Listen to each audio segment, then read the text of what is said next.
10 दिवसात तुम्हाला आम्ही रिप्लाय देऊ.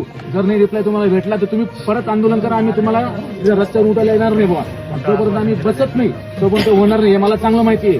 आणि आमच्यासाठी फक्त दादांनी यायला पाहिजे फक्त बस आंदोलनासाठी 11व्या दिवशी.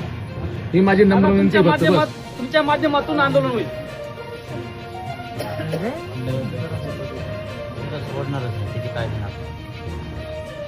डोंगराळेकरांची विनंती हीच आहे दादा की इतर जे आंदोलन महाराष्ट्रात आपण बघत आहोत प्रत्येक काही ना काही फायद्यासाठी होतात. आपलं तुमच्या माध्यमातूनच आंदोलन फक्त 21 आंदोलन असतात आणि सक्सेस झालेले. आपण या लेखीला न्याय घेऊ. फक्त या लेखीला न्याय मिळाला पाहिजे. कारण या लेखीला न्याय मिळाला पाहिजे. घरात ज्या लेखी आहेत, ज्या मुली आहेत घरात आज, त्यांना भीती आहे, त्यांची भीती दूर झाली पाहिजे.